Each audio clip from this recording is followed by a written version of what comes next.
할렐루야, 말씀을 사랑하시고 그 말씀이 알매서 멈추는 것이 아니라 삶이 되기를 소망하는 성도 여러분, 오늘은 가스펠 프로젝트 구약 6권의 6과를 나누도록 하겠습니다. 6과의 제목은 역경을 통해 살리시는 하나님입니다. 하나님의 백성들이 고향으로 돌아왔지만 그들이 하나님의 명령에 순종하기 위해서는 많은 역경과 반대에 직면해야 있습니다. 그때 그들은 하나님의 말씀에 귀를 기울임으로 부르신 사역을 완수할 수 있었습니다. 본과를 배우면서 부름받은 백성인 우리 역시 어떤 역경을 만나든 주님을 신뢰하는 모습을 가지게 되기를 간절히 소원합니다. 첫 번째로 살펴볼 세션 포인트는 하나님께 순종할 때 반대에 부딪힐 수 있다는 것입니다. 에스라 4장 1절부터 7절 말씀 중에 4절부터 6절까지의 말씀을 제가 읽어드리겠습니다.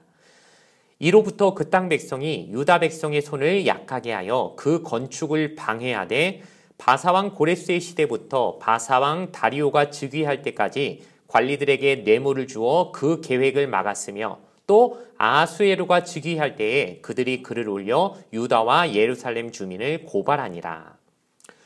유다 땅에 귀환한 유다 백성들이 하나님의 명령에 순종하여 성전을 건축할 때 그것을 싫어하는 대적자들이 접근하고 회유하고 또한 뇌물을 주며 또 어떨 때는 무고하게 굉장히 조직적으로 법적인 대응을 하는데 여러 가지 다양한 전술로 그 유대인들이 하려고 하는 하나님께 대한 순종을 오염시키거나 와해시키려고 하였습니다.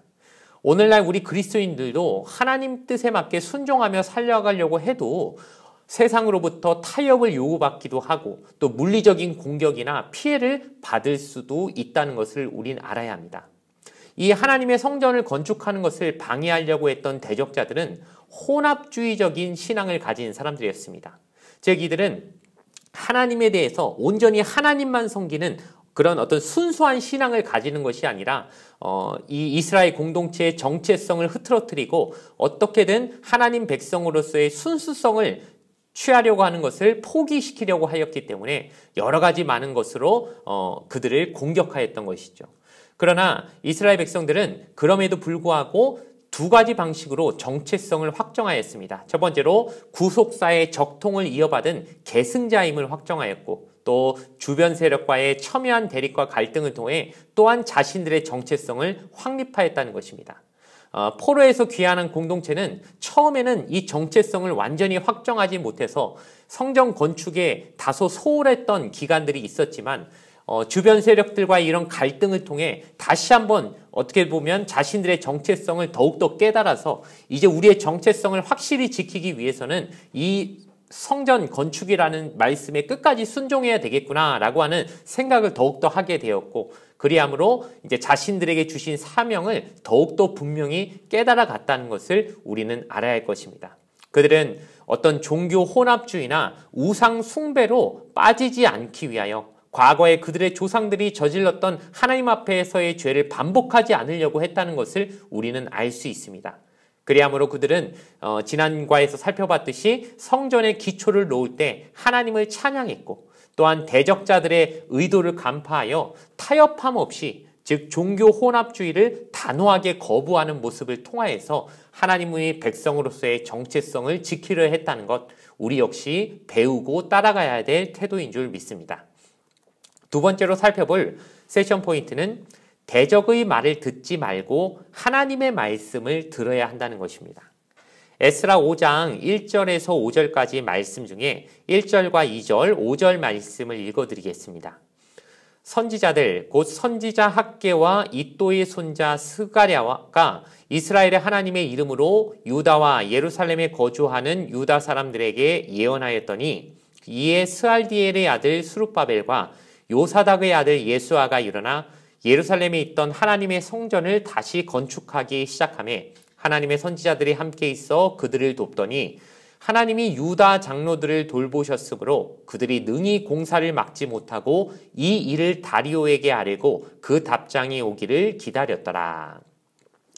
바벨론에서부터 돌아온 이 세대는 어떤 영적인 무감심이나 또 대적들의 방해로 성전 공사가 무려 16년이나 지연되었지만 학개와 스가랴 선지자의 예언의 말씀을 힘입어 이 성전을 다시 세우려는 역사, 공사가 다시 시작되게 되었습니다. 그리고 총독과 여러 관리들이 성전 재건 허가에 대한 조사를 하는 등 이런 여러 가지 많은 어려움과 난관들도 있었지만 유대인들은 거기에 넘어지지 않고 꿋꿋하게 성전을 계속해서 건축했다라고 에스라서는 말해주고 있습니다. 학개 선지자는 성전 건축의 필요성과 우선순위의 문제를 제기했고 스가랴 선지자는 성전 건축으로 인한 영적인 복들을 말해주면서 성전 건축을 빨리 하라고 백성들을 격려하는 역할을 감당했습니다. 이렇게 선지자들이 유대 백성들에게 하나님의 부르심을 일깨워주고 사명을 감당하도록 격려해 주었다는 것을 우리는 알아야 합니다. 성경은 하나님의 어떤 마음과 뜻을 알려주고 깨달음을 줌을 통하여서 우리의 삶의 우선순위를 재조정하게 만듭니다. 그리고 우리가 하나님을 따를 것인지 아니면 세상의 가치를 따라갈 것인지 자신을 돌아보게 하는 나침판이 되어 우리의 인생의 방향을 제시해 줍니다. 또한 하나님의 말씀을 순종하고 감당할 수 있도록 힘을 준다는 것입니다.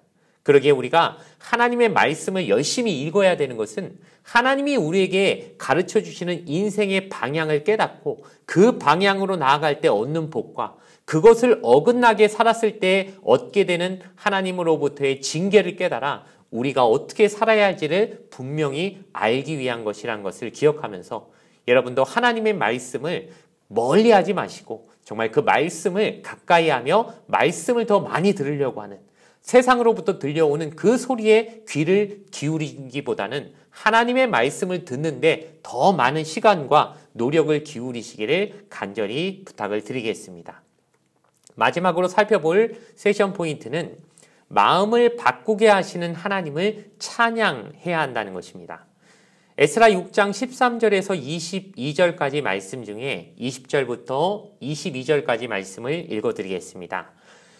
제사장들과 레위 사람들이 일제히 몸을 정결하게 하여 다 정결함에 사로잡혔던 자들의 모든 자손과 자기 형제 제사장들과 자기를 위하여 유월절 양을 잡으니 사로잡혔다가 돌아온 이스라엘 자손과 자기 땅에 사는 이방 사람의 더러운 것으로부터 스스로를 구별한 모든 이스라엘 사람들에게 속하여 이스라엘의 하나님 야훼를 찾는 자들이 다 먹고 즐거움으로 이레 동안 무교절을 지켰으니 이는 야훼께서 그들을 즐겁게 하시고 또 아수르 왕의 마음을 그들에게로 돌려 이스라엘의 하나님이신 하나님의 성전 건축하는 손을 힘있게 하도록 하셨음이었더라.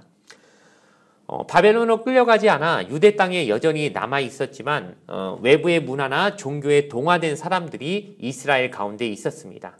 이들 가운데 스스로 구별된 사람들과 또 이스라엘의 하나님 야훼를 찾는 자들, 곧 이방인들 가운데 개종한 이방인들이 성전이 재건되고 예배가 회복되자 하나님 품으로 진정한 예배 공동체가 되기 위하여 돌아왔습니다. 대적들의 방해에도 불구하고 마침내 성전 봉헌식이 거행되고 제2의 출애굽인 바벨론 포로 귀환을 감사하며 기념하는 유월절은 이들에게 전도의 기회가 되었습니다. 이렇게 그리스도인이 진정으로 하나님께 순종하고 하나님을 예배할 때 하나님을 알지 못하는 이들, 믿지 않는 이들이 하나님께로 향할 수 있게 된다는 것입니다. 우리가 하나님 앞에서 정말 하나님을 잘 섬기고 하나님이 나에게 주신 은혜로 진정 삶에 있어서 행복함을 사람들에게 자연스럽게 보여주다 보면 그것이 분명 사람들에게 있어서 궁금증을 유발하게 될 것이고 저 사람이 믿는 기독교는 어떤 종교인가? 그가 믿는 하나님은 어떤 분인가? 라고 하는 그 궁금증이 자연스럽게 사람들이 하나님께로 돌아올 수 있는 통로가 된다는 사실을 우리가 기억하며 하나님은 우리가 할 수 없는 것, 즉 사람의 마음을 바꾸는 것은 우리가 할 수 없는 것이죠. 어떤 사람을 아무리 전도하고 싶어도 그 사람이 변화되고 마음이 바뀌는 것은 우리의 어떤 능력 밖의 것입니다. 그러나 그것을 하실 수 있는 분은 하나님이시고 사람의 마음을 바꾸실 수 있는 능력은 하나님께 있다는 걸 우리가 깨달은 채 그 하나님을 찬양하고 그 하나님을 온전히 섬기는 우리의 삶이 그 향기가 되어 우리가 전도하고 싶은 혹은 우리 주변에서 우리를 바라보고 있는 사람들에게 자연스럽게 하나님의 사랑을 전파하는 통로가 되어질 수 있다는 것을 기억하며 온전히 나 자신부터 하나님을 진심으로 섬기고 그 하나님을 통하여 감사하는 삶을 살아가기를 온전히 살아감으로 하나님을 온전히 사람들에게 세상에 전파하는 그 사명까지 충실히 감당할 수 있는 귀한 우리 모든 성도님들 되시기를 간절히 부탁을 드리겠습니다. 이제 육가의 모든 내용의 결론을 마무리 지으려고 합니다. 하나님은 역경 가운데서도 자기 백성을 살리실 것입니다. 그러므로 대적하는 이들의 말을 듣기보단 하나님의 말씀에 순종하면 우리의 믿음뿐 아니라 그들의 마음까지 바꾸어 주십니다. 우리가 하나님 백성으로 살 때 절대 역경이 없을 거라고 생각하는 것은 매우 섣부른 생각입니다. 분명히 하나님의 뜻에 살려고 하더라도 핍박이나 어려움도 당할 수 있다는 것을 알아야 됩니다. 그러나 그때 대적하는 사람들의 말을 너무 많이 듣지 마십시오. 그들의 말을 듣다 보면 우리의 믿음이 흔들릴 뿐이고 오히려 하나님의 말씀을 더 많이 듣다 보면은 우리에게 믿음이 생길 뿐만 아니라 결국 하나님께서는 사람의 마음을 바꾸시는 분이기 때문에 처음에는 우리를 대적하고 우리의 믿음을 방해하려고 마음먹었던 사람들까지 차차 지나다 보면 그들도 하나님께로 돌아올 수 있도록 하나님의 역사가 이루어질 것이라는 사실을 우리가 굳게 믿으며 이 믿음을 포기하지 않고 하나님의 백성으로 살아가는 저와 여러분 되어지기를 간절히 부탁을 드리겠습니다. 우리의 사명을 몇 가지로 정리해 보려고 합니다. 하나님은 우리가 사람의 말에 상관없이 하나님께 순종하며 신뢰하기를 원하십니다.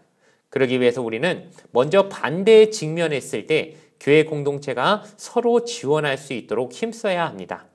우리가 하려는 일이 누군가의 혹은 어떤 대적자의 방해에 의하여서 고난이나 핍박에 저하게 됐을 때 혼자서 그것을 감당하기란 너무 힘들다는 걸 우리가 잘 압니다.